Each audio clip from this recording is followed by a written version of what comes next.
नमस्कार, आर्य न्यूज देख रहे हैं आप। मैं हूं आपके साथ पल्लवी सिंह। रुक करेंगे इस वक्त की बड़ी खबरों की ओर। और पूर्वी लद्दाख की विवादित पैगोंग झील पर अब चीन की पीएलए ने दूसरे पुल का निर्माण कार्य भी शुरू कर दिया है। आपको बता दें कि ओपन सोर्स इंटेलिजेंस डेडेस्फ्रा ने सैटेलाइट इमेज जारी की है और इस सैटेलाइट इमेज के जरिए ये बात का खुलासा किया गया है। हालांकि चीन ने इस पुल का निर्माण भी पहले ब्रिज की तरह ही अपने अधिकार क्षेत्र वाली झील पर शुरू किया है, लेकिन चिंता की बात यह है कि ये भारत से सटी हुई एलएसी के बेहद ही करीब है और तैयार किया गया है यहाँ पर ये पुल, जहाँ पर आपको बता दें कि डेडेस्फ्रा ने सैटेलाइट इमेज जारी करते हुए बताया है, जिससे पता चलता है कि दूसरे पुल पहले ब्रिज से सटा हुआ है और दूसरा पुल पैगोंग झील के दोनों ही छोर यानी कि उत्तर और दक्षिणी दोनों तरफ से बनाया जा रहा है। ये पुल पहले वाले ब्रिज से बिल्कुल सटा हुआ है, जिसका निर्माण कार्य हाल ही में हुआ था। आपको ये भी बता दें कि भारत की तरफ से अभी तक इस दूसरे पुल को लेकर कोई प्रतिक्रिया सामने नहीं आई है, लेकिन माना ही जा रहा है कि या तो ये चीन की पीएलए सेना आने और जाने के लिए अलग अलग पुलों को निर्माण किया जा रहा है, या फिर ये हो सकता है कि एक पुल पैदल सैनिकों के लिए तैयार किया गया है और दूसरा टैंक और आर्म्ड पर्सनल के लिए तैयार किया गया है, ताकि उस पर पर्सनल कैरियर और दूसरे मिलिट्री व्हीकल्स गुजर सके।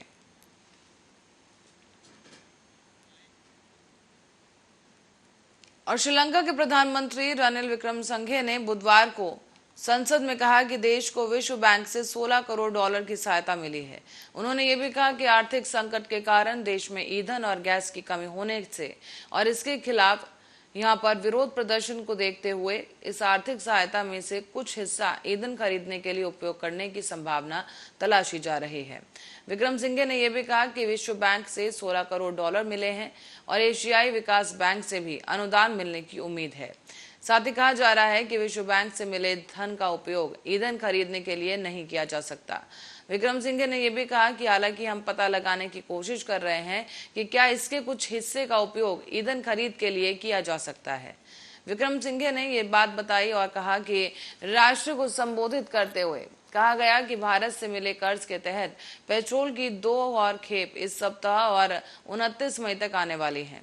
ईंधन और गैस की कमी के विरोध में प्रदर्शनकारियों ने बुधवार को भी यहां पर सड़कों पर प्रदर्शन किया और सड़कों को जाम कर दिया गया। श्रीलंका के नवनिर्वाचित प्रधानमंत्री रनिल विक्रमसिंघे ने रविवार को भी विश्व बैंक और एशियाई बैंक से प्रतिनिधियों से बातचीत की और उनके साथ देश के मौजूदा आर्थिक संकट को लेकर विशेष चर्चा की गई।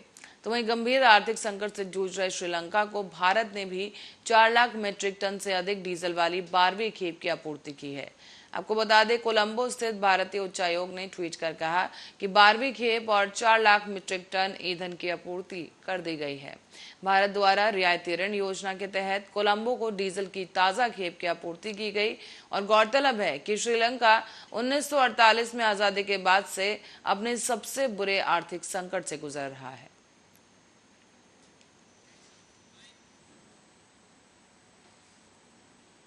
और अहमदाबाद पुलिस ने एआईएमआईएम के नेता रह चुके दानिश कुरैशी को गिरफ्तार कर लिया है। दानिश कुरैशी पर धार्मिक भावनाओं को भड़काने वाली अभद्र टिप्पणी करने का आरोप लगाया गया है।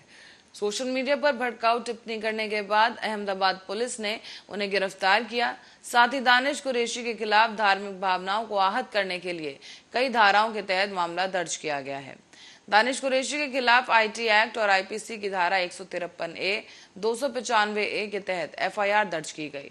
साथ ही आपको बता दें कि वीएचपी समेत कई हिंदू संगठनों ने विरोध जताते हुए कुरैशी के खिलाफ कार्रवाई की मांग उठाई थी। बताया जा रहा है कि दानिश कुरैशी ने ज्ञानव्यापी मस्जिद परिसर में मिले शिवलिंग को लेकर आपत्तिजनक टिप्पणी की थी, जिसके बाद अहमदाबाद पुलिस की साइबर सेल ने उन्हें गिरफ्तार किया। दानिश कुरैशी ने सोशल मीडिया पर शिवलिंग को लेकर आपत्तिजनक पोस्ट शेयर किए थे। इसी से नाराज होकर विश्व हिंदू परिषद की ओर से उनके खिलाफ ये शिकायत दर्ज करवाई गई थी और उनके खिलाफ पुलिस कार्रवाई की मांग की जा रही थी। इस दौरान दानिश कुरैशी को उन्हीं के घर से पुलिस ने गिरफ्तार किया है।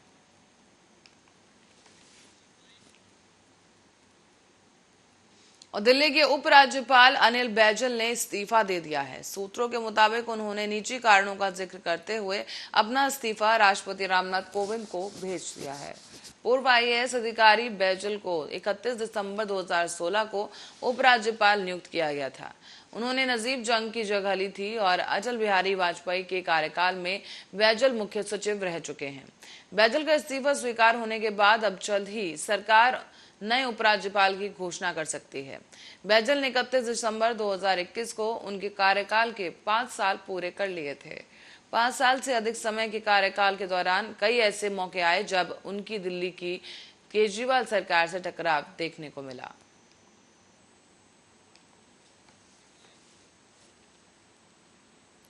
और defence research and development organisation और इंडियन नेवी ने बुधवार को ओडिशा के इंटीग्रेटेड टेस्ट रेंज चांदीपुर से नौसेना के एक हेलीकॉप्टर से स्वदेशी एंटी शिप मिसाइल दागी और ये पहली मिसाइल दागने का पहला जो चरण था वो कामयाब रहा और प्रशिक्षण जो है ये काफी कामयाब माना जा रहा है। डीआरडीओ ने जानकारी देते हुए साझा किया कि उन्होंने अभियान ने सभी मकसदों को पूरा किया है और ये भारतीय नौसेना के लिए विकसित की गई हवा से प्रशिक्षित पहली स्वदेशी जहाज रोधी मिसाइल प्रणाली है। मिसाइल पहले से ही निर्धारित अपने मार्ग पर आगे बढ़ी और पूरी सटीकता के साथ लक्ष्य तक जा पहुंची। डीआरडीओ ने इस दौरान सभी प्रणालियों के प्रदर्शन को संतोषजनक बताते हुए कहा कि प्रशिक्षण रेंज में सेंसर्स लगाए गए थे और मिसाइल के रास्ते की निगरानी की गई। मिसाइल में कई नई तकनीक शामिल की गई जिसमें हेलीकॉप्टर के लिए स्वदेशी रूप से विकसित लॉन्चर भी शामिल है। इस मिसाइल प्रणाली में अत्याधुनिक दिशा सूचक और एकीकृत तकनीकें शामिल हैं। साथ ही उड़ान प्रशिक्षण को लेकर डीआरडीओ और भारतीय नौसेना के वरिष्ठ अधिकारियों ने कहा कि रक्षा मंत्री राजनाथ सिंह ने पहली प्रयोगात्मक उड़ान परीक्षण के लिए डीआरडीओ, भारतीय नौसेना और संबंधित टीम को बधाई दी। उन्होंने कहा है कि भारत ने मिसाइल प्रणालियों के स्वदेशी डिजाइन और विकास में उच्च स्तर की क्षमता हासिल कर ली है।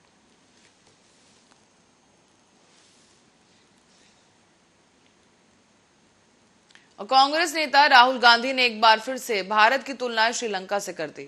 उन्होंने इस बार सोशल मीडिया प्लेटफॉर्म पर ट्विटर पर ग्राफिक्स के जरिए समझाया कि किस तरह से भारत श्रीलंका की राह पर चल पड़ा है। उन्होंने 3 चीजों की तुलना श्रीलंका से की जिसमें बेरोजगारी, पेट्रोल प्राइस और सांप्रदायिक दंगे, ये तीनों शामिल है। इन तीनों ही चीजों के लिए भारत और श्रीलंका की तुलनात्मक विवरण ग्राफिक्स के जरिए राहुल गांधी ने समझाए हैं। इसमें उन्होंने साल 2012 से 21 तक का आंकड़ा दर्शाया जिसमें 2012 में ग्राफ बढ़ते हुए दिखाया गया, फिर 2019 से ग्राफ गिरते हुए दिखाया गया। इससे पहले भी राहुल गांधी ने श्रीलंका की आर्थिक स्थिति को लेकर भारत की तुलना श्रीलंका से कर दी थी। उन्होंने कहा था कि जैसे श्रीलंका में जनता से सच छिपाया गया वैसे ही भारत में भी बीजेपी आरएसएस के लोगों ने देश की जनता से सच छिपाया है। आगे उन्होंने कहा कि ये जो सच छुपाया गया है वो सच अब धीरे धीरे सबके सामने आएगा। राहुल गांधी कुछ दिनों पहले ही ये कह चुके हैं कि देश को रोजगार देने वाली रीढ़ की हड्डी टूट गई है। भारत के मौजूदा आर्थिक हालात को देखते हुए इस संदर्भ में आने वाला वक्त कैसा होगा इसका अंदाजा भी नहीं लगाया जा सकता। ऐसी स्थिति पैदा होने वाली है जो आपने जिंदगी में पहले कभी नहीं देखी होगी। इसके आगे राहुल गांधी ने कहा कि इस देश को रोजगार देने वाली रीढ़ की हड्डी टूट गई है। राहुल आगे ये भी कहते नजर आए कि पिछले 2 से 3 सालों में मीडिया संस्था, बीजेपी नेता, आरएसएस ने सच छुपाया है। धीरे धीरे ये सच सामने आएगा। श्रीलंका में यही हो रहा है, वही सच्चाई सामने आई और भारत में भी सच सामने आएगा।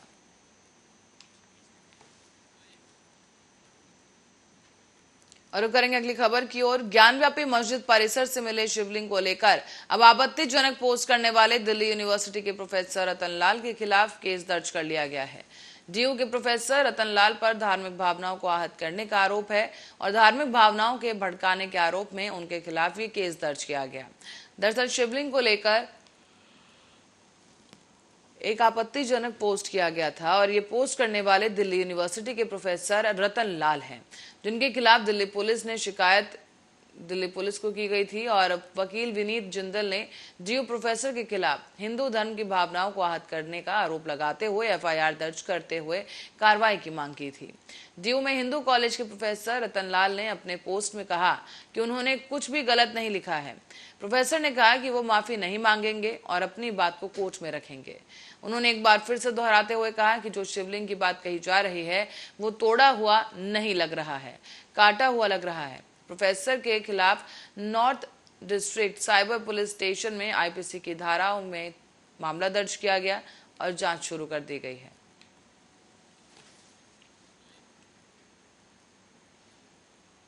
और इस बीच सीएम पुष्कर सिंह धामी ने बुधवार को अचानक ही आरटीओ कार्यालय पहुंचकर निरीक्षण किया है।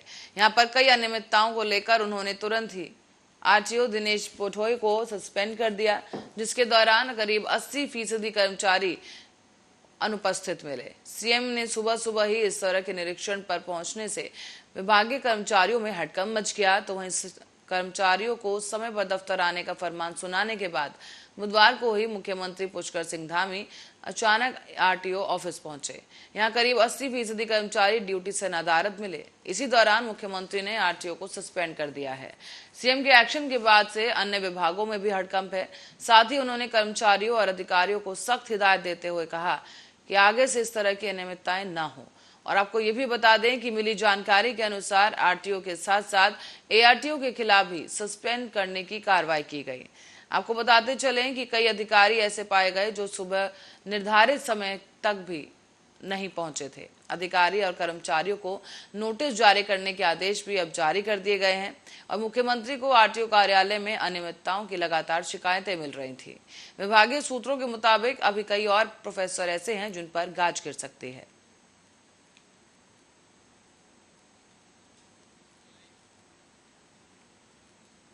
और हरिद्वार से मोतीचूर रेलवे स्टेशन के बीच ब्लॉक के चलते दून की ट्रेनें गुरुवार से प्रभावित रहने वाली हैं। यहां ट्रेनों के प्रभावित रहने के लिए रेल यात्रियों को अब परेशानी का सामना करना पड़ सकता है। स्टेशन अधीक्षक शशांक शर्मा का कहना है कि हरिद्वार मोतीचूर रेलवे स्टेशन के बीच रेलवे ट्रैक पर काम होना है और इसी के लिए रेलवे ने ये जो सुविधाएं हैं वो ब्लॉक कर दी हैं। और ये भी बताया गया कि ब्लॉक के चलते 19 मई को देहरादून से जाने वाली लिंक एक्सप्रेस दोपहर 3:40 पर रवाना होगी। ये ट्रेन 2.5 घंटे देरी से चलेगी और 20 मई को देहरादून के और काठगोदाम से देहरादून एक्सप्रेस और देहरादून सहारनपुर और सहारनपुर देहरादून पैसेंजर ट्रेन रद्द हो रहेंगी। दिल्ली से आने वाले शताब्दी एक्सप्रेस भी हरिद्वार तक ही आएगी और उसके बाद वहीं से वापस लौटेगी।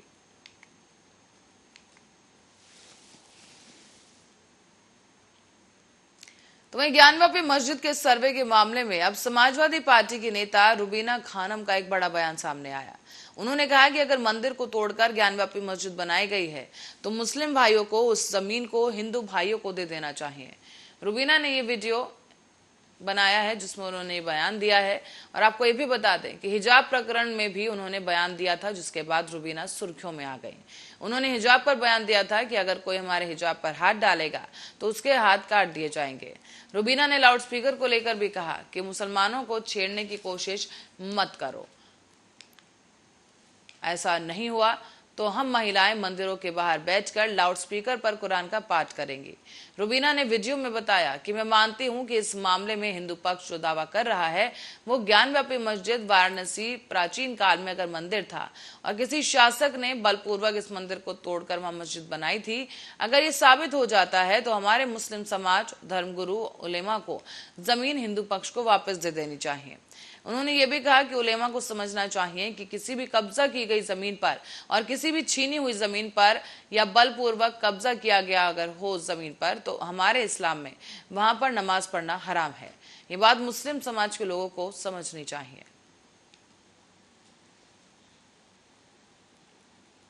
और खबर चंपावत से है, जहां चंपावत उपचुनाव में भाजपा, कांग्रेस समेत कई राजनीतिक पार्टियां मैदान में हैं। भाजपा से सीएम पुष्कर सिंह धामी चुनाव लड़ रहे हैं, जबकि कांग्रेस उम्मीदवार निर्मला गहतोड़ी समेत कुल 4 प्रत्याशी इस बार मैदान में हैं। चंपावत उपचुनाव में प्रत्याशियों की तस्वीरें अब साफ भी हो चुकी हैं। आपको बता दें कि मंगलवार को निर्धारित समय तक किसी भी प्रत्याशी ने नाम वापस नहीं लिया है। इस तरह से उपचुनाव में अब सीएम पुष्कर सिंह धामी समेत 4 प्रत्याशी अब किस्मत आजमाएंगे। धामी के अलावा कांग्रेस की निर्मला गहतोड़ी, सपा समर्थित मनोज भट्ट और एक निर्दलीय प्रत्याशी हिमांशु गढ़कोटी चुनावी मैदान में हैं।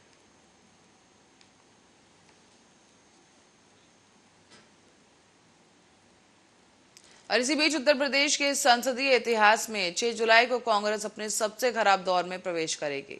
113 साल बाद और 113 साल में पहली बार ऐसा होगा जब विधान परिषद में कांग्रेस का प्रतिनिधित्व ही नहीं होगा। उसके एकमात्र सदस्य दीपक सिंह का उस दिन का कार्यकाल समाप्त होगा और इस तरह से कांग्रेस के प्रमुख नेता रहे मोतीलाल नेहरू से प्रारंभ हुआ ये सिलसिला उनकी 5वीं पीढ़ी के समय खत्म हो जाएगा। आपको बता दें कि ये परिषद की जो स्थापना है वो 5 जनवरी 1887 को की गई थी। तब इसके 9 ही सदस्य हुआ करते थे। 1909 में बनाए गए प्रावधानों के तहत सदस्य संख्या बढ़कर 46 कर दी गई, जिनमें गैर सरकारी सदस्यों की संख्या 26 रखी गई, जबकि इन सदस्यों में से 20 नवनिर्वाचित और 6 मनोनीत होते थे। मोतीलाल नेहरू ने 7 फरवरी 1909 को विधान परिषद की सदस्यता ली और उन्हें विधान परिषद में कांग्रेस का पहला सदस्य भी माना जाता है। हालांकि 1920 में कांग्रेस की सरकार के साथ असहयोग की नीति के तहत उन्होंने सदस्यता को त्याग दिया था।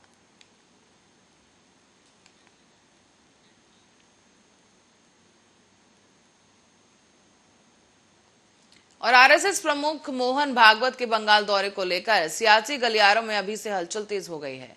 तो वहीं इस दौरे के कई मायने भी समझे जा रहे हैं। और दूसरी तरफ पश्चिम बंगाल की मुख्यमंत्री ममता बनर्जी ने आरएसएस प्रमुख मोहन भागवत के बंगाल के दौरे को लेकर पुलिस को सतर्क रहने को कहा। इस दौरे से जुड़ी खास जानकारी आप भी देखिए इस रिपोर्ट में।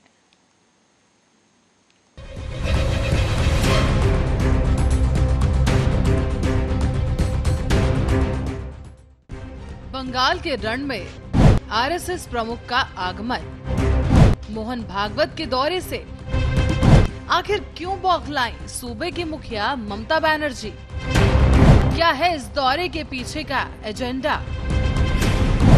मोहन भागवत के आने से क्यों छूटे बंगाल प्रशासन के पसीने? इन तमाम सवालों ने पश्चिम बंगाल की मुख्यमंत्री ममता बनर्जी को भी परेशान कर दिया है। दरअसल पश्चिम बंगाल में बीजेपी और टीएमसी कार्यकर्ताओं के बीच का गणित कुछ पेचीदा है और बंगाल में हिंसक घटनाएं होना भी कोई नई बात नहीं है। ऐसे में सुरक्षा के मद्देनजर सीएम ममता बनर्जी ने अभी से तमाम आला अधिकारियों को सख्त निर्देश जारी कर दिए हैं। सीएम ने पुलिस के अधिकारियों को निर्देश दिया है कि सुनिश्चित करें कि राज्य में कोई दंगा ना हो। उन्होंने कहा कि आरएसएस चीफ 17 से 20 मई तक केशियारी गांव में रहेंगे। ऐसे में प्रशासन ये नजर रखे कि उनका एजेंडा क्या है। तो वहीं इस दौरान सुरक्षा की उचित व्यवस्था भी करने की बात कही गई, जिससे कि कोई दंगा या हुड़दंग ना हो। तो वहीं दूसरी तरफ बंगाल में बीजेपी कार्यकर्ताओं की हत्या और हिंसात्मक गतिविधियों के मामले में लगातार घेरे जाने वाली टीएमसी की मुखिया इस कोशिश में है कि इस बार बीजेपी को कोई मौका ना मिले शासन और प्रशासन पर उंगली उठाने का। इसी क्रम में ममता बनर्जी की तरफ से आरएसएस चीफ को कुछ मिठाइयां और फल भेजे जाने का भी आदेश दिया गया, जिससे उन्हें पता चले कि वो अपने मेहमानों की कैसे खातिरदारी करते हैं। लेकिन साथ ही ये हिदायत भी दी गई कि अति ना करें, वो इसका फायदा भी उठा सकते हैं। हालांकि हर कदम फूंक फूंक कर रख रही सीएम ममता बनर्जी बीजेपी के निशाने पर आ ही गयी। ममता बनर्जी के पुलिस को दिए गए इस तरह के निर्देश पर भाजपा नेता दिलीप घोष ने आपत्ति जताई है। उन्होंने कहा कि मोहन भागवत सम्मानित व्यक्ति हैं, वो राज्यों का दौरा करते ही रहते हैं और एक मुख्यमंत्री को उनके बारे में इस तरह का बयान देना शोभा नहीं देता। दिलीप घोष ने यहाँ तक कह दिया कि पश्चिम बंगाल में तब भी दंगे हो रहे थे जब मोहन भागवत यहाँ नहीं रहते हैं। पुलिस और उनकी पार्टी के कार्यकर्ता लोगों की हत्या और रेप कर रहे हैं, लेकिन सरकार इससे निपटने के लिए कोई सख्त कदम नहीं उठा रही। बहरहाल अब आपको बता दें कि बंगाल में आरएसएस की 1800 शाखाएं हैं। संघ प्रमुख मोहन भागवत ने इस साल फरवरी में भी उत्तर बंगाल के नक्सलबाड़ी में 4 दिनों की एक बैठक की थी। तो वहीं आरएसएस ने पश्चिम बंगाल के दार्जिलिंग, क्लिम्पोंग हिल्स और पड़ोसी सिक्किम में इकाइयां स्थापित करने की योजना बनाई है, जिसके सिलसिले में मोहन भागवत का ये दौरा काफी अहम माना जा रहा है। Special report Arya news.